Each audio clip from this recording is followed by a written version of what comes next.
تو یہاں پر جو کہف ہوتا ہے وہ اس کو کہتے ہیں، غار کو بھی کہتے ہیں۔ اچھا پھر جب ہم آتے ہیں اس کے اور اندر، جب ہم جاتے ہیں اور یعنی کہف کے بعد جب ہم آتے ہیں غار کو کہتے ہیں، اور رقیم کا مطلب ہوتا ہے رقم کا مطلب ہوتا ہے کہ کسی چیز کے اوپر یا کسی تختی کے اوپر کسی چیز کا لکھنا، رقیم اسی کو کہتے ہیں، کسی تختی کے اوپر لکھا جانا۔ تو یہاں پر وہ کچھ لوگوں کا کہنا یہ ہوتا ہے کہ جو اصحاب کہف تھے جب وہ غار کے اندر گئے تھے تو پھر ان کی اوپر جو اس کا غار تھا یا جو جس کے اندر وہ گئے تھے اس کے اوپر ان کے بارے میں لکھ کر نا تختی لگا دی گئی تھی، اس لیے اس کو اصحاب رقیم بھی کہتے ہیں۔ کچھ لوگوں کا کہنا یہ ہے کہ اصحاب کہف اور رقیم جو ہے وہ الگ الگ ہیں، اصحاب کہف الگ ہیں اور اصحاب رقیم جو ہے وہ کچھ اور ہیں۔ لیکن اگر مجھے نہیں لگتا کہ اصحاب کہف اور رقیم الگ الگ ہیں، کیونکہ جب اصحاب کہف و رقیم پروردگار عالم نے بات کی ہے نا تو رقیم اسی آیت میں اللہ نے بیان کی، اور آگے جو ہے وہ صرف اصحاب کہف کی ہی بات، اور ایک ہی قصہ جو ہے پروردگار عالم کنٹینیو ہمیں بتا رہا ہے۔ تو یہاں پر جو قرآن کا جو لب و لہجہ ہے، جو آیت کا جو لب و لہجہ ہے وہ یہی بتاتا ہے کہ اصحاب کہف اور رقیم ایک ہی گروپ ہے جس کے بارے میں پروردگار عالم جو ہے وہ بات کر رہا ہے۔ اچھا اصحاب کہف کے بارے میں ملتا ہے کہ اس آیت کی تھوڑی سی ہم گہرائی میں جاتے ہیں کہ یہ آیتیں جو ہے وہ کس طرح سے کیوں نازل ہوئی تھی۔ جیسے میں نے پہلے بتایا تھا کہ کچھ یہودی جو تھے وہ سوال کر رہے تھے، 3 سوال کیے تھے، محمد صلی اللہ علیہ وآلہ وسلم سے روح کے بارے میں کیا تھا، اور اصحاب کہف کے بارے میں کیا تھا، اور جناب ذوالقرنین کے بارے میں کیا تھا۔ تو رسول خدا صلی اللہ علیہ وآلہ وسلم نے کہا کہ میں انتظار کرتا ہوں، 15 دن تک انتظار کیا، اور کافی دن گزر گئے، اور پھر جب حضرت جبرائیل علیہ السلام آئے اور ان آیتوں کو لے کر آئے، روح کے بارے میں یسألونک عن الروح کے بارے میں بھی جب آیت آئی تو پھر رسول خدا نے ان کو جواب دیا، اور حضرت جبرائیل سے پوچھا کہ اے جبرائیل کیوں اتنی دیر سے تم آئے؟ تو اس وقت حضرت جبرائیل نے کہا مجھے جب خدا کہے گا میں تب آؤں گا، تو میں اپنے خدا کے حکم سے چلتا ہوں اور اللہ کے ہی حکم سے میں آؤں گا۔ تو یہ اس کا شان نزول تھا۔ اور پھر اصحاب کہف کے بارے میں جب ہم آتے ہیں، رقیم کا بھی میں نے بتا دیا، کہف کے بارے میں نے بتا دیا۔ اچھا یہاں پر ایک اور چیز جو آتی ہے وہ بہت ہی اہم اس کے جو پوائنٹس آتے ہیں اس کی طرف بھی ہم چلتے ہوئے جائیں کہ اصحاب کہف کا جب ہم لفظ بولتے ہیں تو یہاں پر جب اللہ نے کہا کہ ام حسبت، تم گمان کرتے ہو کہ اصحاب کہف جو ہے وہ بہت بڑی اللہ کی نشانی میں جب بھی میں یہ آیت پڑھتی تھی یا میں نے سوچا تھا کہ امام حسین علیہ السلام جو تھے وہ اس آیت کو پڑھتے تھے، امام حسین علیہ السلام نے اس آیت کی تلاوت کی۔ کیوں اس آیت کی تلاوت کی؟ انشاءاللہ میں جب اس آیت کے بارے میں بولوں گی تو آپ ضرور اس کے اندر غور کریں گے، اور آپ کو بھی اس کے بارے میں کافی پوائنٹس اور کافی جواب یا سوال مل جائیں گے۔ تو یہاں پر اللہ نے جب محمد صلی اللہ علیہ وآلہ وسلم سے کہا کہ تمہیں لگتا ہے کہ اصحاب کہف جو ہے وہ اللہ کی بہت عجیب نشانیوں میں سے ہے، یعنی بہت حیران کرنے والے اور بہت عجب چیزیں ہیں، تمہیں جو ہے وہ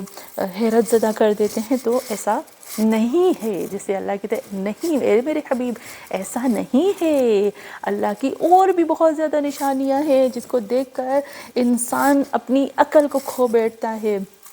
تو یہاں پر بھی خود خداوند عالم یہاں پر بھی اللہ بتاتا ہے کہ ایسی کائنات میں بہت زیادہ اللہ کی، جب تم جاؤ گے نا کائنات کے اندر، تم اسپیس کے اندر جاؤ گے اور پورے زمین اور آسمان کو کھودو گے تو تمہیں اتنی نشانیاں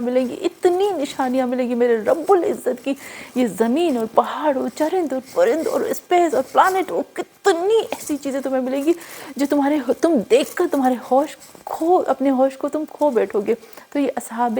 کہف اور رقیم بھی اسی میں سے ہے، یہ بھی اللہ کی ایسی نشانی موجود ہے۔ تو یہ صرف یہ نشانی نہیں کہ تم اس کو دیکھ کر کھو جاؤ۔ تو یہاں پر بھی ہم یہ دیکھتے ہیں۔ اچھا کچھ لوگوں کا کہنا ہے کہ اصحاب کہف جو ہے وہ حضرت عیسیٰ علیہ السلام کے بعد وہ ان کے بارے میں ہے کہ یہ قصہ جو تھا وہ حضرت عیسیٰ علیہ السلام کے بعد یہ واقعہ پیش آیا، اور محمد صلی اللہ علیہ وآلہ وسلم کی بعثت سے پہلے، اور سرزمین روم پہ تھا، اور اس شہر کا نام افسوس تھا، اور جو اس دور کے جو طاغوت تھے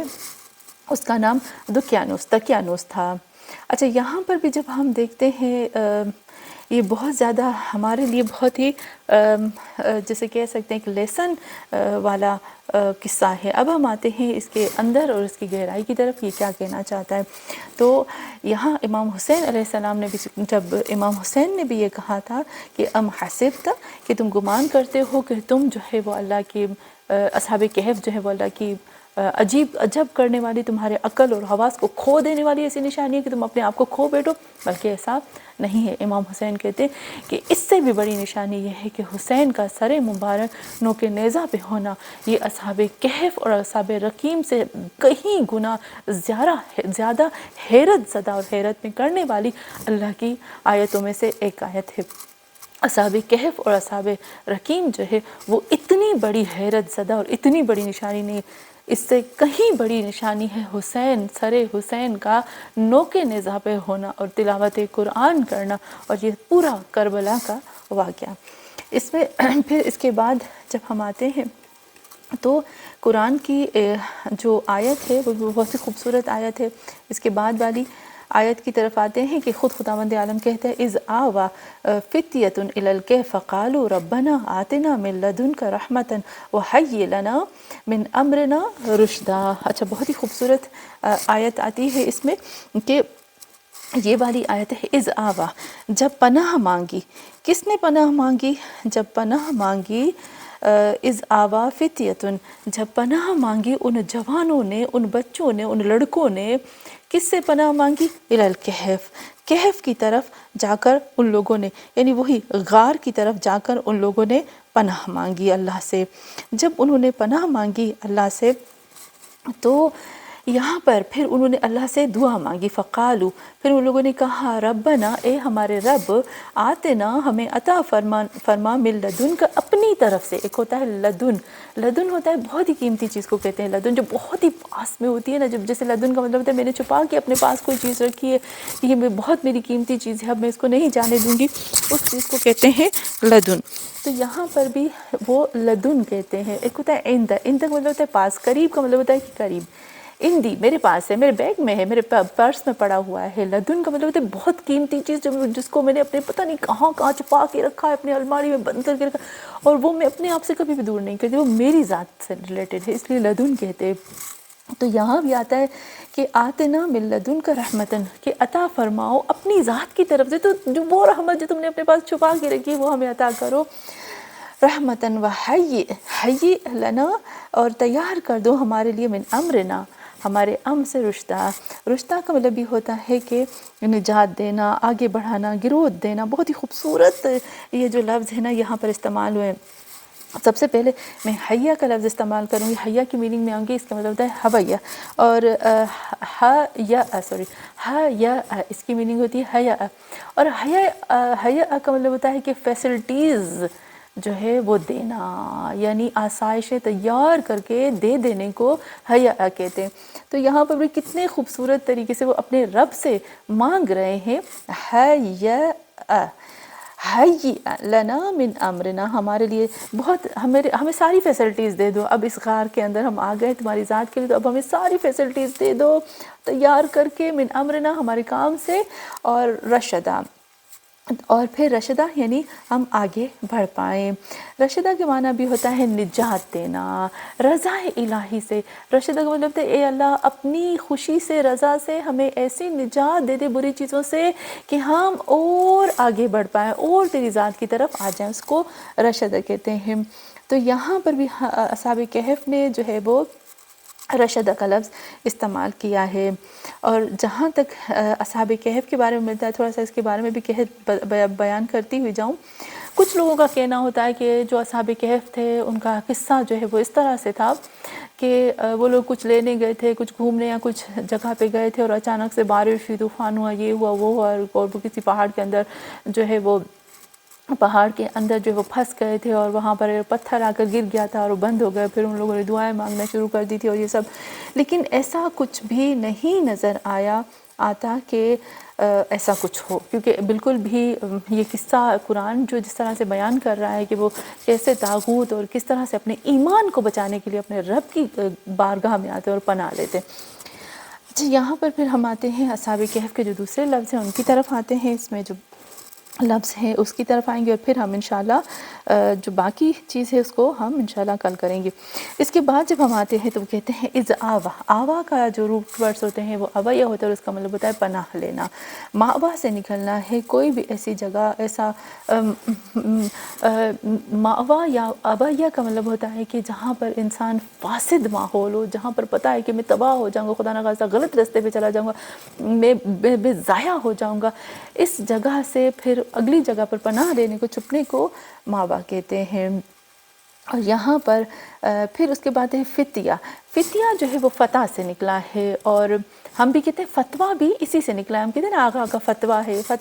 فتویٰ بھی اسی سے نکلا ہے، فتیہ، فتویٰ، یہ اسی کے روٹ ورڈز ہوتے ہیں، اور فتویٰ کا مطلب ہوتا ہے کہ ایک ایسی چیز جو محکم، مضبوط، پائیدار، اور جس کے خلاف کوئی بھی پروف نہ مل سکے، بالکل ٹھوس جو حکم ہوتا ہے اس کو کہتے ہیں فتویٰ۔ تو فتح کا اصل میننگ بھی ہوتی ہے کہ مضبوط، پائیدار، ایسا جوان جو بہت مضبوط پائیدار ارادے کے حساب سے، ایمان کے حساب سے، اور اس کو کہتے ہیں فتح، فتح۔ اور دوسری جگہ پہ بھی آتا ہے کہ فتح کہتے ہیں، فتیہ کہتے ہیں وہ جوان، بہت زیادہ جوان، اور فتح اس جوان کو کہتے ہیں جو روح کے حساب سے بھی جوان ہو، جو مینٹلی حساب سے بھی جوان ہو، جو ہمیشہ شاداب رہتا ہو، جس کے اندر جو ہے وہ جوان مردی کی صفتیں ہو، یعنی ایسی صفتیں ہو جو جوان مردی کی ہے، جس میں مقاومت ہو، جس میں شہامت ہو، جو اپنے رب کی طرف تسلیم ہو جائے، اس کو کہتے ہیں فتح۔ یہاں امام جعفر صادق علیہ السلام کی حدیث ہے، اور بہت ہی خوبصورت امام کی حدیث ہے، کہتے ہیں امام جعفر صادق علیہ السلام فرماتے ہیں کہ اما علمت کہ بے شک، اور تم جان جاؤ ان اصحاب الکہف کانوا کلہم کہولا، کہ جتنے بھی اصحاب کہف تھے نا، یہ امام فرماتے ہیں کہ وہ جوان نہیں تھے، 16 17 18 سال کے نہیں تھے، وہ شادی شدہ بھی تھے، بچے والے بھی تھے۔ تو یہاں پر امام فرماتے ہیں ان اصحاب الکہف، کہ بے شک جو اصحاب کہف ہیں، کانوا کلہم کہولا، کہ سب کے سب بڑی عمر کے تھے، چھوٹی عمر کے نہیں تھے، وہ مکمل جیسے کہتے ہیں نا مرد تھے، لڑکے نہیں تھے۔ پھر کہتے ہیں کلہم کانوا کہولا فسماہم اللہ فتیہ بایمانہم، اللہ نے ان کو نام دیا، اللہ نے ان کو فتیہ کہا ان کے ایمان کی وجہ سے۔ تو یہاں پر جب ہم دیکھتے ہیں کہ اصحاب کہف کے بارے میں آتا ہے کہ فتح ان کو بولا گیا، اس وجہ سے ان کو جوان بولا گیا، اور جوان کا مطلب بھی فتح ہوتا ہے، غلام کا مطلب ہوتا ہے ایسا جوان جس کی ابھی تازی تازی داڑھی آئی ہو یا ابھی آنے والی ہو۔ اور پھر من آمن باللہ واتقى وهو الفتح، حدیث میں ملتا ہے کہ ہر وہ شخص، ابھی بھلے کوئی بوڑھا ہو جائے نا، 50 60 70 سال کا ہو جائے، لیکن اگر وہ حدیث میں ہے من آمن باللہ، جو اللہ پر ایمان رکھتا ہے اور تقوی اختیار کرتا ہے، وهو الفتح، وہ فتح ہے، وہ جوان ہے، اس کو جوان کہیں گے۔ اور پھر یہاں پر بھی آتے ہیں کہ کچھ ایسے لوگ تھے جو جوان تھے۔ اچھا، پھر اس کے بعد جب ہم آیت کی طرف آتے، بہت ہی خوبصورت آیت ہے کہ اس کے بعد جب آتے ہیں کہ اذ آوى الفتية الى الكهف فقالوا ربنا آتنا من لدنك رحمة وهيئ لنا من امرنا رشدا، اور پھر ان لوگوں نے جب پناہ مانگی غار میں، کس قدر وہ لوگ بے بس ہوں گے کہ اپنے ایمان کی حفاظت کے لیے ایک غار میں آتے ہیں اور اللہ سے کہتے ہیں کہ اے اللہ اپنی طرف سے ہمیں جو ہے وہ اپنی طرف سے اپنی رحمت کو عطا فرما، اور ہمارے لیے تمام چیزوں کو مہیا فرما۔ اور اللہ نے کیا کیا تھا، خود خداوند عالم نے ان کے لیے تمام چیزوں کو مہیا فرمایا تھا۔ اور پھر اس کے بعد والی جو آیت ہے وہ بھی آیت نمبر 11 ہے، فَضَرَبْنَا عَلَىٰ آذَانِهِمْ فِي الْكَهْفِ سِنِينَ عَدَدًا، اور پھر ہم نے ان کے کانوں کے اوپر فَضَرَبْنَا، بس ہم نے مار دیا، یعنی ہم نے بہت بہت سختی کے ساتھ مارا، عَلَىٰ آذَانِهِمْ یعنی بند کر دیا، ان کے کانوں کے اوپر ایک پردہ ڈال دیا، عَلَىٰ آذَانِهِمْ فِي الْكَهْفِ غار کے اندر، سنین عددہ کتنے سالوں تک۔ انشاءاللہ ہم اس بات کو کنٹینیو کریں گے کہ کتنے سالوں تک ان کے کانوں پہ پردہ تھا، کیسے تھا، کس طرح سے اس کا قصہ تھا، حضرت خضر کا کس طرح سے، حضرت ذوالقرنین کا، اور پھر محمد صلی اللہ علیہ وآلہ وسلم کی جو باتیں اس میں آتی ہیں۔ وصلی اللہ علی محمد وعلی آلہ طیبین